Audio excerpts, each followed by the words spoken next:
The Troll's Toll. You can find This Week with David Rovics in written and in podcast forms at Substack and at Patreon, as well as at davidrovics.com/thisweek. I write a lot about politics, capitalism, social media, and the music industry. Sometimes about how all of these things intersect. Today will be no different, except with an emphasis on mental health. I write about these things because I think about them so much, and I do that because they dominate my life. It's a good life, but there's a lot of room for improvement. Broadly, over the past few days and weeks, aside from the usual backdrop of massacres, floods, fires, and famine, Ticketmaster has been in the news. The company is a massively profitable monopoly, making billions while so many other elements of the industry they largely run wither and die. And then they can't even operate a website well enough to manage a Taylor Swift concert tour so that her fans can buy the wildly expensive tickets they're selling with their profit-maximizing algorithm that basically allows them to charge as much as they can get away with.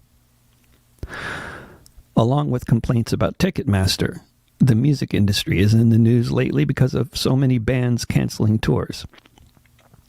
Looking into it, the reasons for this that keep coming up revolve around the crazy economics of touring under the circumstances of an ongoing pandemic with wildly rising prices for everything involved with traveling, and mental health. These factors can't easily be separated from each other. I don't know if anyone has tried to figure out who is canceling tours solely for mental health reasons and is unaffected by the economics involved. Around 3 decades ago, I was hosting open mics in the Boston area every week. There was an older guy, a poet, who was a regular. He was really good, and he often talked about the mental health of artists and how sad it was that so many poets were depressed or suicidal. This was right around the time that Kurt Cobain killed himself, so there was plenty of broader context for his concerns. There was a study from shortly before pandemic times that found that musicians are 3 times as likely as normal to suffer from depression or anxiety.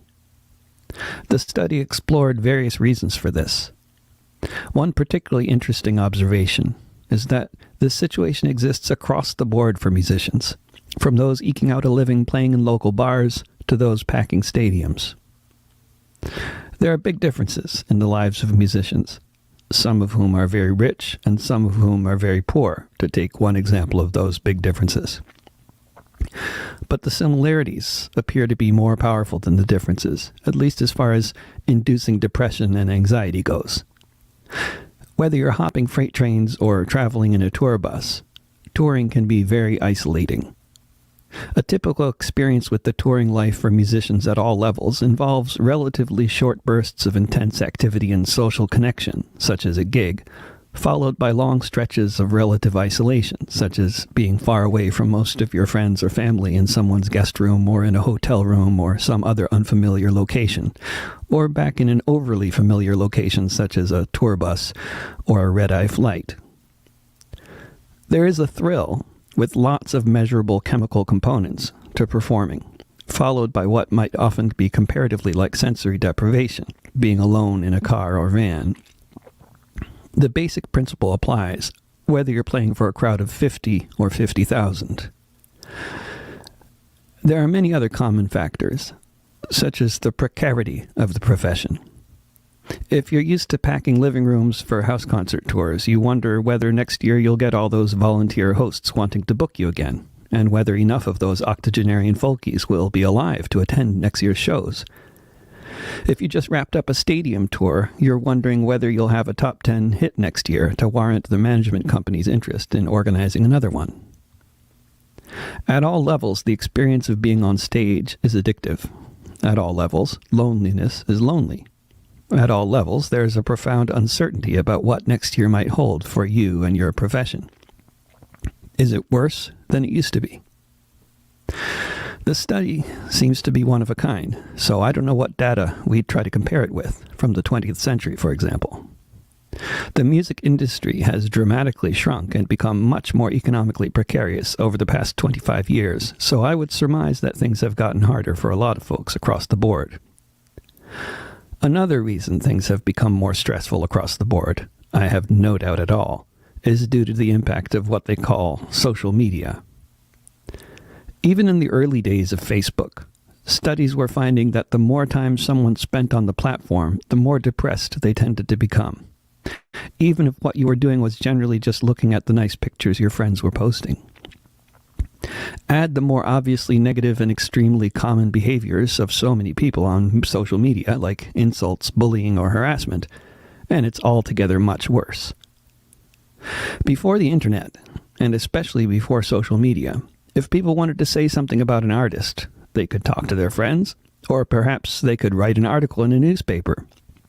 If they wanted to communicate with an artist, they could write a letter to them, care of their record label, and hope they actually saw the thing.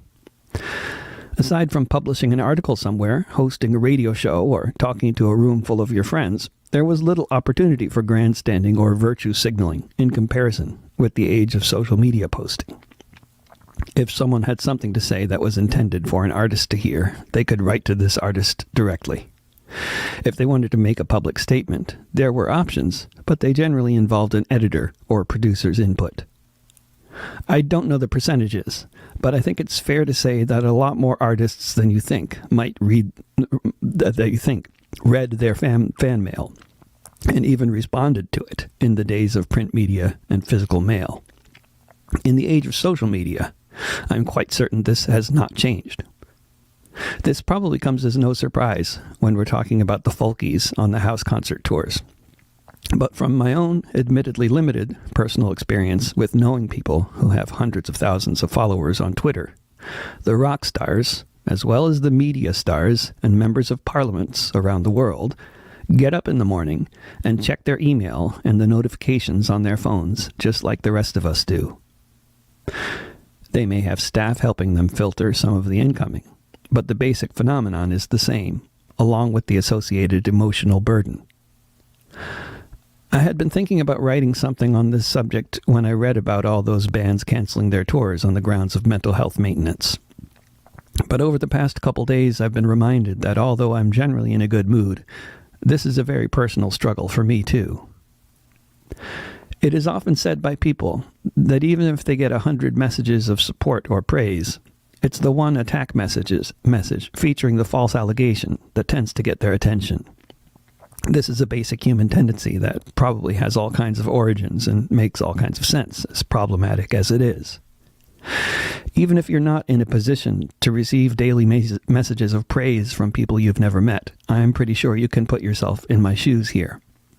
Just imagine, if you will, that every morning when you wake up, like me, you see a few notifications from people commenting on YouTube and other platforms that you're an amazing musician, you should be famous, this song is so great, etc. But then you also get a Google alert about a minor news story in San Francisco that, among other interests, the guy that just trespassed onto the Pelosi's residence and swung a hammer at Paul Pelosi's head was at some point a big fan of my music. That sticks out, doesn't it? That was my morning 2 days ago. Then, the next day, yesterday, I got an email from Todd and Eugene, host of the house concert I'll be doing there, coming right up. Seating is limited, so as is normal with house concerts, people have to RSVP, and Todd's phone number is on the posters. He got a call from a woman telling him in no uncertain terms that I am a Nazi. The socialists, communists, anarchists, and other folks from 10 different countries who praised my music on YouTube yesterday were all very nice, and each comment felt like a kiss on the cheek. But hearing that someone called Todd to tell him that the person he was hosting for a house concert was a Nazi was more like a punch in the stomach. Sectarianism and division in society, including bizarre forms of sectarianism within the left that could result in a left-identified person declaring that a fellow member of the left is a Nazi, is nothing new, and is obviously not limited to the internet. Neither are phone calls or smear campaigns, which have both been around for a very long time now. But the capacity for a large number of people to engage in the kind of one-dimensional thinking that could possibly have someone from a left background coming to the conclusion that this guy, who by all appearances and according to all of his recordings is obviously a left-wing musician, is actually some kind of a closet Nazi, has never been as worrying a phenomenon as it is today. Certainly not in my lifetime. Other studies that peppered the airwaves throughout the pandemic have been about how stressful lockdown and all that has been for most people, with general levels of depression, anxiety, addiction, and suicide going through the roof. This is, as far as I understand, the case for people of all walks of life, though it's surely a lot worse for some than for others. And once again, for society at large, as with professional musicians, so many of the factors involved are similar for everyone. None of us were on tour during lockdown, and everyone was to one degree or another spending too much time online, specifically on social media platforms.